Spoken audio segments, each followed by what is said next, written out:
Good morning. Good to have you with us. I'm Joe Fryer. And I'm Savannah Sellers. Thanks for starting your day. We're going to begin this Wednesday morning with the ongoing crackdown on international students by the White House. The Trump administration has now stopped scheduling new interviews for international students seeking visas to study at colleges and universities across the United States. The State Department is now preparing for expanded social media vetting of applicants. That's according to an internal cable seen by NBC News. This all comes as the battle between the Trump administration and Harvard University continues to escalate.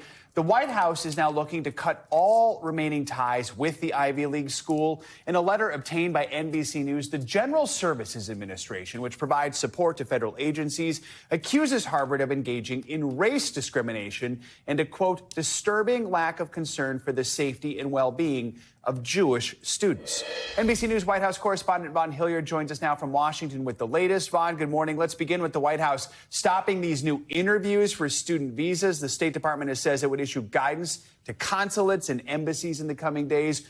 What's the reason behind this administration and also this expanded screening of social media accounts by those applicants?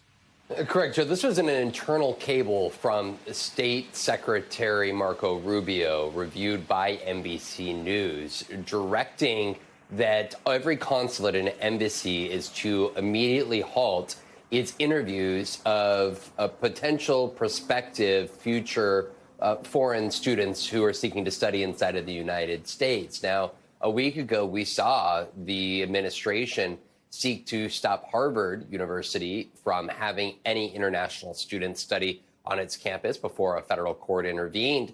And this, though, expands upon that to apply to every college and university, at least for now. There was no date that was set for this to resume. Of course, there are a lot of serious questions about the potential enrollment of foreign students, which make up a great share of student campus populations. And for the State Department is a suggestion that the social media accounts of these prospective students will be more highly scrutinized before they are admitted to come here to the United States on a student visa.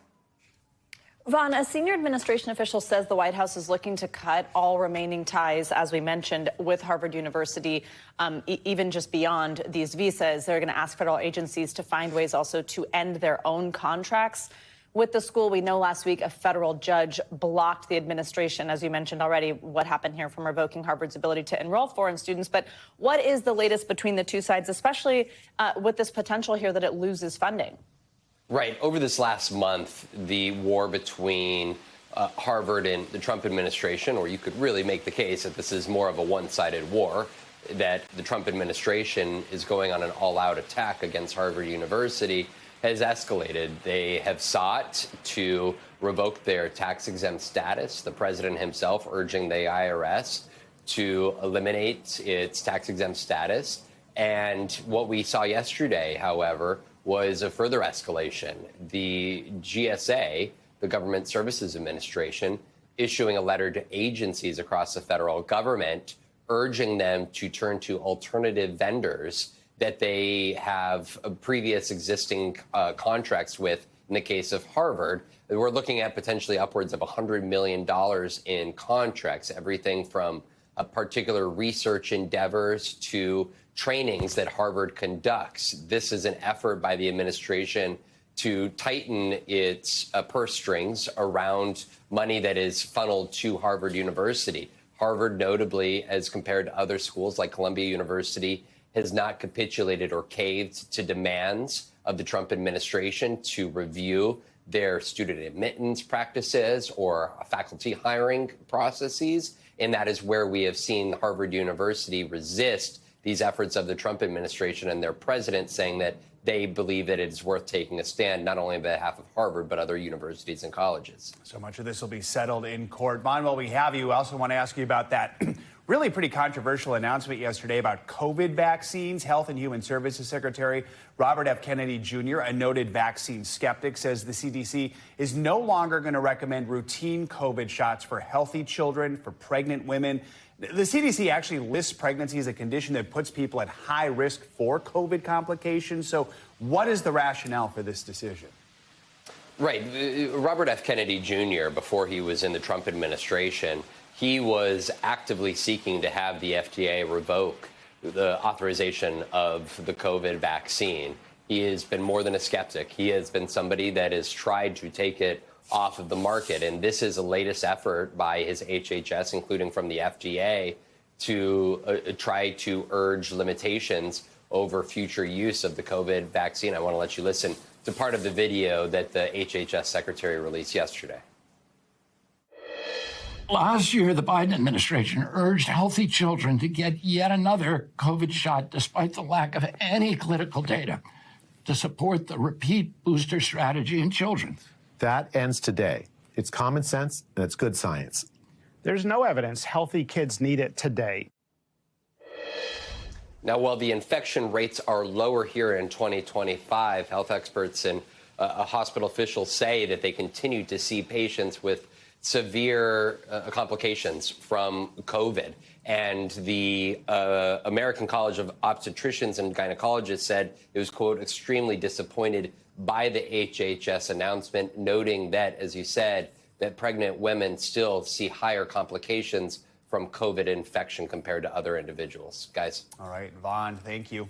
We are now joined by NBC News medical contributor Dr. Kavita Patel for more on how this update from the CDC could impact any of us here at home. Doctor, good morning. So if you're a pregnant person or a parent, what should you be thinking about when it comes to getting the COVID shot or not?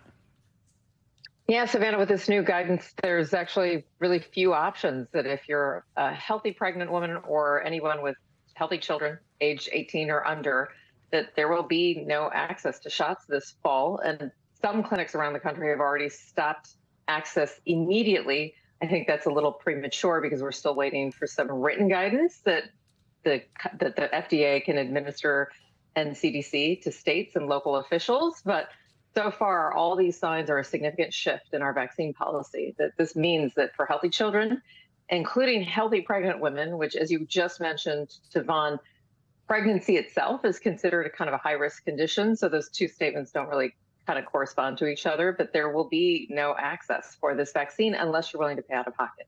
Dr. Patel, in this announcement, as we just heard, RFK Jr. said there was a lack of data to support the booster strategy for healthy children. For the past 5 years, you've been on our show talking about the latest science when it comes to COVID. What does the science tell us when it comes to this? Yeah, I pulled the CDC data, which shows about a 40% effectiveness in preventing emergency room visits and hospitalizations in children, especially under the age of 5. But it also shows a reduced risk of complications such as myocarditis. That's that heart inflammation that we talked about, which can actually be higher in kind of young, kind of pre-adolescent and adolescent teens. That's even higher than any of the risks associated with the vaccine itself. You'll recall that several years ago, there was a signal that potentially the vaccine could cause this. Turns out that we know that COVID itself can result in myocarditis. And we also know, just something to point out, that I think a lot of the rationale for what the administration announced is because there has already been so many people infected with COVID. But think about children that are born right now. They have had no exposure to this. So this is a completely naive population to the virus, which makes a vaccine even more important. And then I'll just say something about pregnant women, healthy or not. We know that COVID during pregnancy can put not just the pregnancy at risk. So data shows early preterm labor, C-section rates that are much higher in patients with COVID. And then unfortunately also complications in the infant and in the newborn. So we know that data from the last 5 years of experience and why vaccines have been proven to be effective, and candidly, why this recommendation has been in place for the last several years. Dr. Patel, I'm sure you probably have some of these numbers too. I mean, we do know, though, that COVID booster rates have dropped dramatically even before this news. It hasn't been as much a conversation. A lot of people are just choosing not to get it. Remind us, like, where we are with people getting this anyway, and what you think the fall is going to look like in terms of a booster rollout, in terms of who should get it and when. Yeah, that's right. So depending on the kind of, let's do adults. So anybody over the age of 18, we know that the booster uptake has been about 25 to 30%, so about a third of the population, Savannah. And then in children, that number drops much lower, about 14% uptake. That's consistent, by the way, now with also declining rates of other vaccines, not necessarily that dramatic, but we're seeing declining vaccine rates across the board. That includes measles vaccines, too. We're seeing rates in the 70s to 80s where they used to be in the 90s. So overall, there's been a shift in the country with a decrease in vaccination uptake. I think some of this is fueled by skeptical information or where people are getting information, not necessarily talking to doctors such as myself. What this means for the fall in terms of rollout is that I do believe that we were shifting in this country to kind of a risk-based approach. So when I meet with you during your annual visit, or when the fall comes around and the flu shots are there, the RSV shots, the COVID shots, we do a push and kind of remind and try to talk to people about it. Unfortunately, this decision yesterday makes it a little more complicated, because now, even for someone healthy who I have a conversation with and they say for reasons that we both recommend together, they want to get a vaccine, they're going to have to pay out of pocket, and additional trials that the FDA is recommending might push this as well. So lots of complications for the fall. Have a conversation with your doctor so you know if you can get it. All right, Dr. Patel, thank you very much. Thanks. 2 southern states are on edge right now with 2 separate ongoing manhunts for escaped prisoners. In Louisiana, 2 fugitives are still at large, and there are reports of a possible sighting of one of the men. They were part of a group of 10 that broke out of a New Orleans jail nearly 2 weeks ago. And in Arkansas, an ex-police chief convicted of rape and murder is still on the run after he escaped from prison disguised as a corrections officer. Our NBC News correspondent Priya Sridhar is in Arkansas with more. We're here on the ground in Calico Rock, which is the location of the prison where 56-year-old Grant Hardin escaped on Sunday. According to officials, he was able to do that by disguising himself as a guard. Now, the one-time police chief was serving time for rape and murder. He pled guilty to a 2017 murder of a city worker.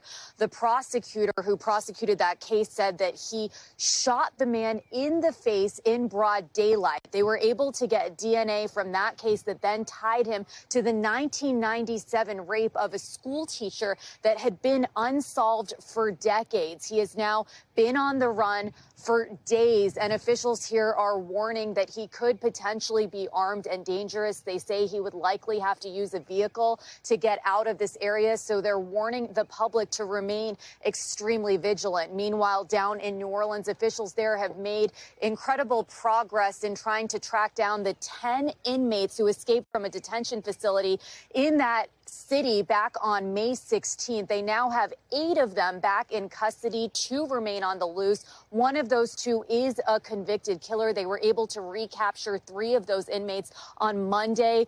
2 of them were captured out in Texas. There's dramatic body camera and dash camera video that shows them leading police on a high-speed chase. They were able to get that 3rd inmate on Monday over in Baton Rouge, and they do have a tip from a member of the public that one of those 2 outstanding inmates who's still on the run could potentially be out in Mississippi.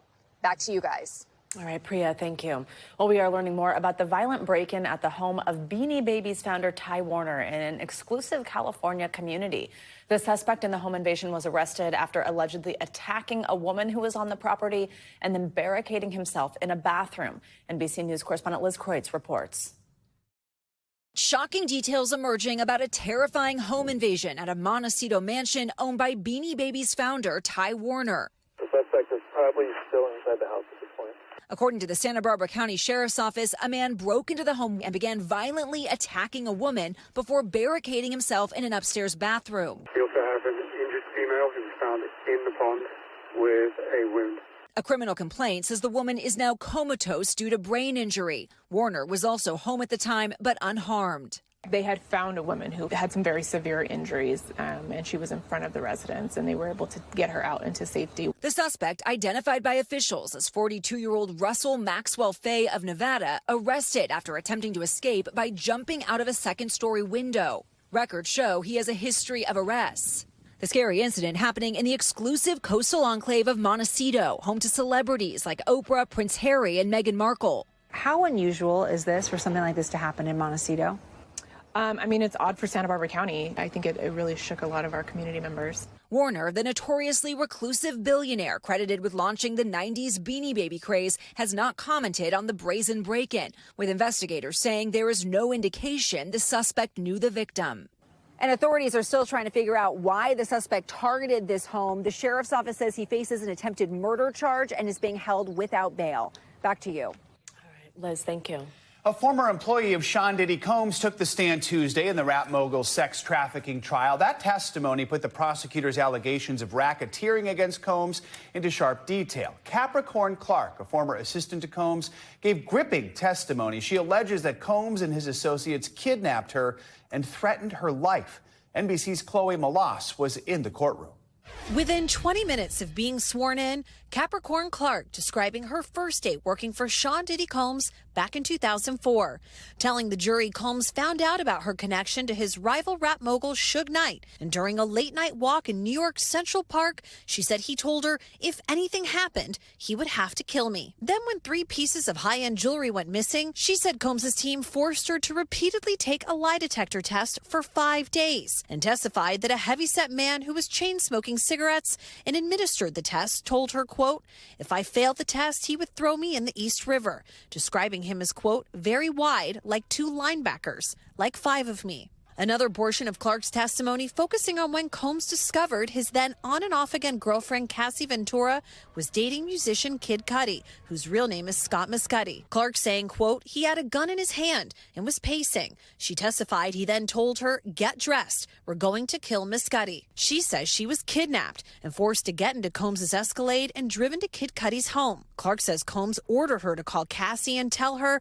he's not going to let me go until I come get her. A lot of what you're seeing is really compelling. It's graphic. It's disgusting. It's to the point where you would say this guy is the most reprehensible person that I've ever known of. But that doesn't mean he committed racketeering and he's a conspiracy for RICO with this criminal enterprise. The defense pushing back on her testimony during cross-examination, saying that she continued to work for Combs for years, reading emails Clark sent to Combs after he fired her, saying things like, hopefully you will forgive me soon. I feel like you forgave everyone but me. XO, be well. Clark working for Combs on and off up until 2018, and even as recently as last year asked Combs' defense team if she could be his chief of staff. But the angle is here that she kept coming back because it wasn't as reprehensible as she's telling you now. She wanted money, she wanted power, she wanted access to fame, and that's why she came back. And she didn't get what she wanted, just like Cassie didn't get all the things that she wanted, and that's why they're telling the story now. Chloe Malas, NBC News. We have NBC News legal analyst Danny Savalos here to break down this latest testimony, the latest in this case. Danny, good morning. So let's start with what part of what we heard there in Chloe's piece is this concept of, okay, maybe this is revealing Diddy to be, reprehensible or a disgusting person. The defense has admitted as much. But does that equal racketeering or trafficking? How do you think that the prosecution is doing on that point right now? And did this new testimony help at all? This new testimony helped somewhat, and of course the government wouldn't have called her, and yes, the testimony itself was explosive, but I don't exactly see it as explosive and as damaging to Diddy as others may be seeing it, because I was there at the trial, and I have to say that I didn't find Capricorn Clark to be that credible at times, for the reasons that Jeremy and Chloe pointed out in their package. For example, here's someone that says, I was kidnapped, essentially saying I'm the victim too. And you see this a lot with cooperating witnesses. It was all this guy's idea, but I went along with it. And then not only did I go along with it, I wanted to come back. After all this terrible treatment, I got fired. I was threatened. There's all this violence. I wanted to come back. I said, please take me back. And the defense is properly confronting her with those facts because they are not good for her credibility. So taking a step back here, we're about 2 weeks in, more than 24 witnesses called. How is the prosecution doing building its case? On the one hand, they're doing great. I'll give you an example. For one of the counts, the Mann Act, all you need, your elements, are that there was prostitution and interstate travel. Have they gotten that yet? Probably. Is it credible? That remains to be seen because it's the jury that ultimately decides if it's credible. But have they said the magic words that they need for some of these convictions? I would say, yeah, they're a long way there. They've made a lot of their case. However, is this the spirit of what we envision for crimes like racketeering, for sex trafficking, for something like what Diddy did, and who is apparently an awful person who abused women, but the purpose was sexual gratification? Are we there? Maybe. It remains to be seen. Right now, if you're the defense, what do you think the best strategy is? You treat these witnesses like cooperating witnesses because really that's what they are. They have credibility issues. Cassie Ventura has credibility issues. Don't take it from me. Look at the government. They called an expert, a psychological expert, to explain away why Cassie Ventura kept coming back to Diddy. They never would have done that if they felt Cassie Ventura's testimony would have stood on its own. So they themselves have concerns about Cassie Ventura's credibility. Capricorn Clark, I thought she had credibility issues. Constantly crying, breaking down in court. That could be true emotion. I got to tell you, though, jurors often see that in court. Excessive emotion is not good for credibility. I don't know why that is. It's something about human nature. It's just the way it is. We've got an 8. Okay. We're going to run out of time here, but Danny Zabalos, appreciate your analysis. Thank you so much. Yeah, that was great. All right, it was another bumpy ride for the world's largest rocket yesterday.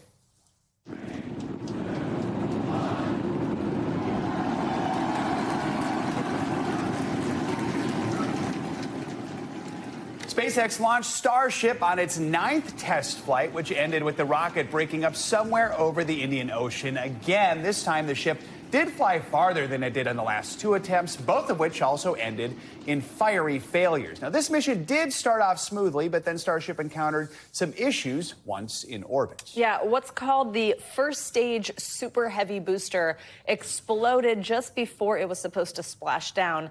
And then fuel leaks on the other part, that's called the upper stage vehicle, caused it to spin uncontrollably on its way to re-enter Earth's atmosphere. SpaceX eventually lost contact with the spacecraft, which meant its end in what they call a, quote, rapid, unscheduled disassembly. Well, in reaction, the company said, success comes from what we learned. Today's tests will help us improve Starship's reliability as SpaceX seeks to make life multiplanetary. Let's get you some weather now. Heavy rain and storms are expected up and down the East Coast over the next few days. For a closer look, let's get your Morning News Now forecast. Meteorologist Angie Lastman's here. Angie, good morning. Hi, guys. Good morning to you. You are exactly right. We've got some rain, we've got some thunderstorms, and just generally unsettled weather that we're expecting across much of the East over the next couple of days. Let's get you what we've got right now, though, and that's a bit of rain stretched across the Midwest, parts of the Mid-Atlantic, down through the Southeast, and specifically across parts of the South, where we will once again ramp up that chance for severe storms through the day. But we've already got a watch in effect across parts of southern Texas. It includes Corpus Christi, Laredo, down to Brownsville. This is going to last until 8 a.m. Central Time, and you can see why. Just really robust thunderstorms, plenty of lightning associated with that, definitely slowing down that early morning commute for folks in that region. But we've got the potential for more of that as the day goes on. So here's how it plays out. Some of those morning storms across parts of southern Texas that I just showed you, but later this afternoon, we'll see the potential for Colorado, Kansas, Oklahoma to start to see some of that ramping up. Also notice that we've got the heavy rain that we're expecting from the Mid-Atlantic back to the Great Lakes. This leaves us with kind of just some of those same problems that we've seen over the past couple of days. The potential for some hail, some strong winds, maybe a tornado or two across the plains, and then a slower go on the roads and with travel from the Mid-Atlantic to the Great Lakes today with all that heavy rain. As we get into tomorrow, really more of the same. It's going to be general thunderstorms across parts of the southern tier of the country, but we'll still see some rain for the southeast. And then we've got another batch of rain that's going to work into the Mid-Atlantic and parts of the Northeast on Friday, guys. We keep things unsettled, and we, you guessed it, have the potential for more strong storms then as well. Thanks for watching. Stay updated about breaking news and top stories on the NBC News app or follow us on social media.